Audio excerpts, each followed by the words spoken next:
What's up, Foxden? Fox here, and today we are talking about the inevitable future of 8 cores.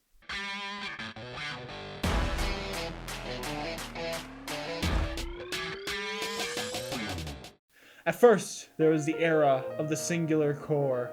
Back in the days of dinosaurs and George Washington, a single core ruled the CPU world. But then the evil dual core came and took over very quickly. But just as the dual core got comfortable on its throne, the 4 core came along. And even today, the 4 core is one of the most dominant species of all time. Slowly being outpaced by 6 core and 8 core CPUs, many people still hold on to dear life for their 4 core CPUs. Yes, I said what I said, and I don't want to be classist or an absolute judgmental asshole to you, and I want to say that if you are a budget gamer, this doesn't apply. You're not going to need an 8-core CPU for a long while, probably until 8-core CPUs become relevant in your budget area. However, that may come sooner than you think. Right now, one of the most popular CPUs to buy is the Ryzen 5 3600X, and for good reason. It's affordable, 6 cores, and it absolutely destroys. However, in my opinion, it won't be long until those become the Ryzen 3s and the Intel i3s. Let's face it, PC gamers, as much as we like to pretend we're sitting on a throne, the console market is really what pushes us around, whether we like it or not. 4 cores became dominant because of the Xbox One and PS4, and soon 8 cores will be dominant because of the Xbox Series X and PS5. I think, honestly, even more so than 4 cores were, because of the fact that nowadays some games are still being coded for 2-core 4-thread processors, which is absolutely insane, and I love to see it. But I don't see this being the same thing as the Xbox Series X and PS5 come out, because every single developer will be like, thank God, we finally have some cores to work on. Let's take off the slack from the GPU, put it on the CPU, bada bing, bada boom. Now it's about 50-50 instead of it being GPU dependent, and every developer breathes a sigh of relief as their performance just absolutely shreks. There's a reason these developers aren't going full on 4K, because that'll put way too much strain on the GPU. And most developers, I have a feeling, are clawing to finally be able to use CPU power behind a GPU instead of just having the GPU be 100% dependent all the time. And 8 cores are finally giving that freedom to do so. For now, if you have a 4-core CPU, you're perfectly fine. You're living in Wonderland, and that's how it's going to be for a while. I have no doubt about that. Same with 6-core CPUs. But I would say the next generation of GPUs is going to depend on how good this console is. Because with the next gen GPUs, they're not going to be the same amount of performance as the 30 was compared to the 20 series.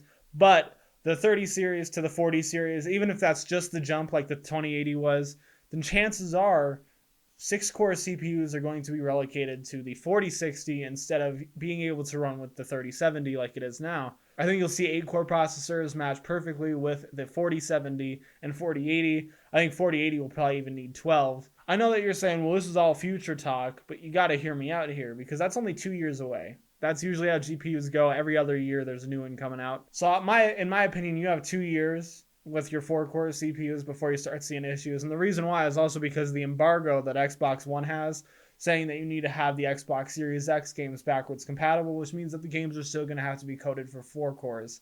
However, nowadays there are a lot less PC-made games and a lot more console-made games. As console developers are allowed to start making their games optimized for 8 cores, then you're probably going to start seeing 4 cores begin to stutter like 2 cores do now. And I'm not trying to say, I don't care if it's out of your budget, you need to get one. I think that my guess is going to be that the 8 cores are going to become the i5s of the future. You're probably going to see the 6 cores be relegated to i3s, and probably going to see Pentiums get 4 cores instead of the 2 that they have now. And the reason why I say that is because the 3070 is already pushing 6-core CPUs to its limit, and that is one of the mid-range GPUs that we have now. And a 3080 would love to have 8 cores. You'll probably have an okay time running 6-core games on it now, but in the future, I would say that'll start becoming more of a bottleneck for your GPU as games start being coded for both. But I think by that time, 8-core CPUs will drop in price by a significant margin, probably cut in half than what they are now. And talking in perspective of the used market, by then I think the i9 9900K will probably be way down in price, and the i10, is that what they're calling it? i10? That sounds so weird. The 10 series 10900K will probably also be down in price quite a lot. So look forward to getting those if you're one of the people who like to peruse the used market. However, right now, I understand ain't nobody spending $480 on a 10-core CPU. So in conclusion, 4-core CPUs are not here to stay any longer. They are here for a while. I don't think many people will continue to make processors out of them after the 5011 series of CPUs come out. I think with the 12 series and the 6 series, you're going to see 8 cores become mid-range and 12 cores become top range, and then maybe 16 cores replace the 3900X. And by that time, most games will probably be coded for 8-core processors, which means that when you get a mid-range 8-core processor, it'll run fantastically. So don't think of this as doom and gloom saying, oh my god, my 4-core is going to be terrible, because you have to remember that in the future, prices will drop, and when it's time for you to upgrade, you'll know, you'll feel it, whether it's in your price range, whether you feel like you need to hold off because it's not, whether your GPU is a 30 series card and you're really feeling the struggle, or if you have a 20 or 10 series card and you're going, well, whatever, then that's completely fine. I'm not saying this is a certainty. I'm just saying that this is where the projections lead us in the future.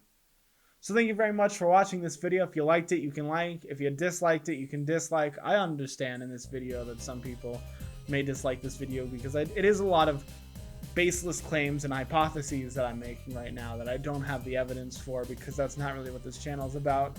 But thank you very much for watching anyway. If you like this video, like, subscribe, do what you usually do, and as always, buy yourself something nice. Some people want to have OpenAir because it's much easier to swap out components in that process. With that said, what you can see here is a micro ATX motherboard. Not only is it micro ATX, but it's also the cheapest micro ATX motherboard I could find. It says $60 on the label.